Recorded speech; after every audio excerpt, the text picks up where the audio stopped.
Camerounais, une affaire camerouno-camerounaise, se précipite pour aller juger les Camerounais, un Camerounais qui a volé un yaourt à l'ambassade, un autre Camerounais qui a cassé un portrait de Paul Biya, un autre Camerounais qui est entré sans casser la porte, parce que la porte était grandement ouverte. Voilà ce qui intéresse la justice française.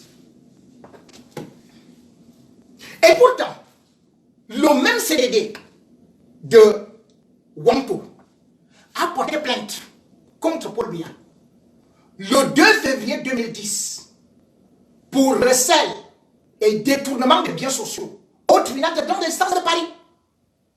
Mais qu'est-ce que la justice française a fait? La justice française a regardé ça comme ça. Ils ont dit, normalement, comme c'est un détournement, c'est passé au Cameroun.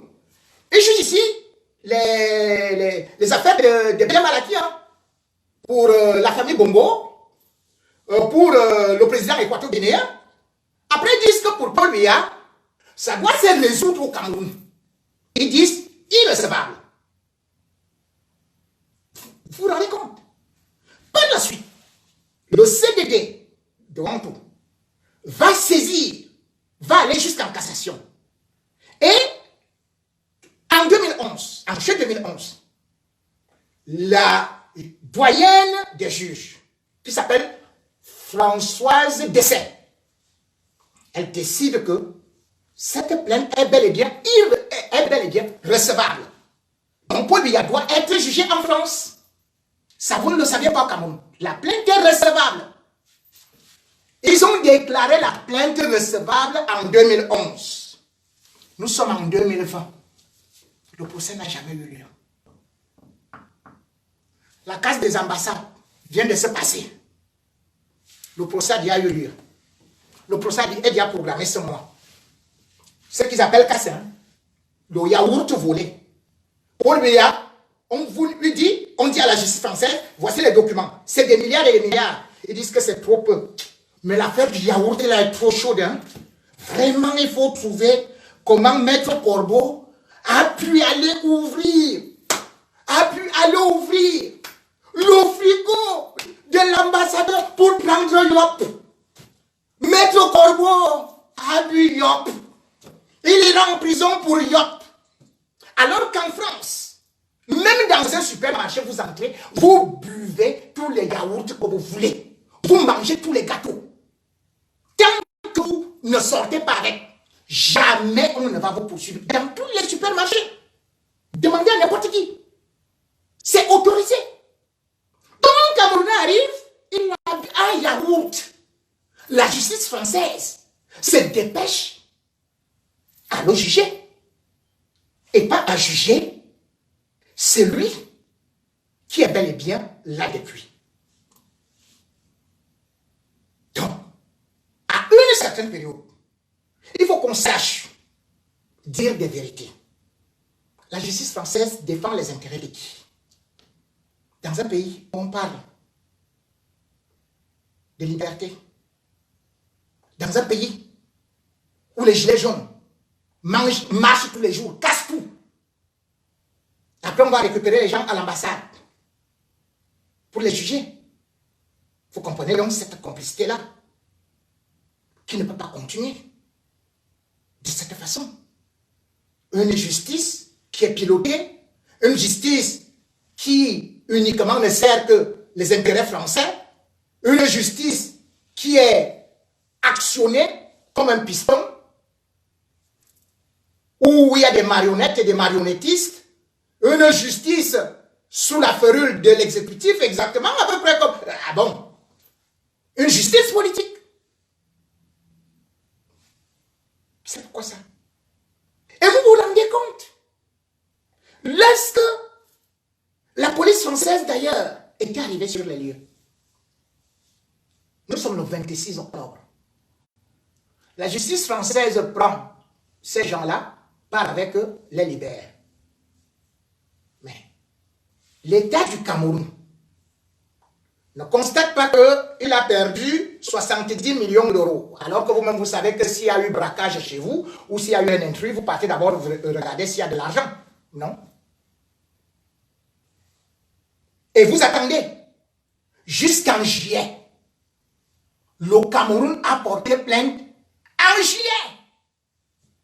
Vous avez subi un préjudice. Et vous attendez 7 mois. Vous avez vu ça où? Dans quel pays? On attend 7 mois. Donc le palais de justice a été trop loin. Ils ont attendu 7 mois pour porter plainte contre 3 individus qui sont entrés à l'ambassade. Dans leur ambassade. Ici, les gens entrent dans tous les ministères comme ils veulent. Donc si un Français entre dans un ministère, on va lui dire « entrez par effraction ». Alors que personne n'est entré par la fenêtre. Hein. Personne n'a cassé une vitre. Hein. Personne n'est allé voler là-bas. En dehors du yaourt dont je vous parle là. Yop.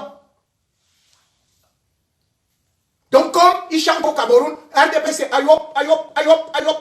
Dès qu'ils ont vu yaourt, yop, ils ont dit c'est fini. Yop, yop, yop, yop, ils ont volé notre victoire. Donc ils se sont basés sur le yaourt, ayop. Le yaourt, ayop. C'est ça qu'ils revendiquent à ces gens. Pour un pays comme le Cameroun, c'est une honte. Des choses qui doivent être faites.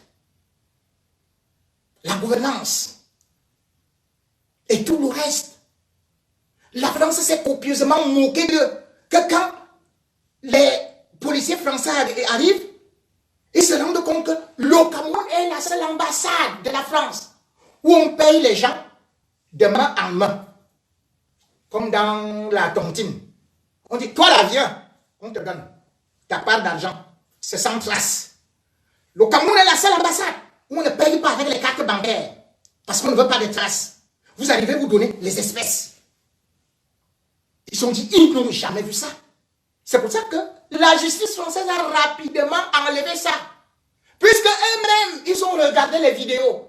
On voit que aucun élément qui a manifesté ne s'est dirigé vers le coffre-fort. Et puis, vous saviez quand même que les manifestants allaient arriver dans votre ambassade.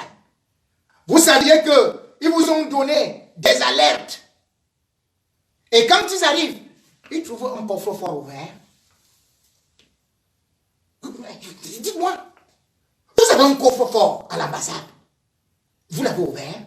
Résultat des courses. Vous savez ce que le gouvernement camerounais a fait? Ils ont balayé déjà tout le monde de l'ambassade. Mais ils ne vous disent pas. Puis ils ont laissé que... Donc, le commissaire congolais. Le commissaire congolais, je crois avant-hier, il a été affecté au Congo. Pourquoi est-ce qu'il est affecté au Congo? Juste au moment où le procès doit commencer. Et il reste qui? C'est lui qui doit normalement garder le caissier principal et unique de Paul Biya depuis qu'il est au pouvoir. C'est Ketchanke. Je reviens au bêtis là. Qui disent que, oh, les Bamilés, qu'on fait ici. Le caissier personnel de Paul Biya, il est le seul qui a été épargné à l'ambassade. Depuis que Paul Biya est au pouvoir, c'est lui qui a tout l'argent à Paris. On l'appelle Ketchanke. C'est le seul qui est resté là. Donc pourquoi? Parce qu'ils ont su que tous ceux qui étaient là, ils ont ramassé de l'argent, ils ont caché ça pour dire que c'est la brigade anti-Sardina, c'est le CDD, le Conseil des Camerounais de la diaspora, que c'était les voyous et tout et tout et tout. Mais après avoir regardé juste les images, on a vu que même pas un centime a été volé. Est-ce que la CRTV a dit cela? Est-ce que les autorités camerounaises vous ont dit cela? Non. Est-ce qu'on vous a dit qu'on est en train de porter plainte, qu'on a porté plainte pour le pot de yaourt? Yop, ayop. Non. Voilà donc comment est-ce que nous fonctionnons avec les méthodes d'un État voyou. Et parlant de voyou, je vais faire un break.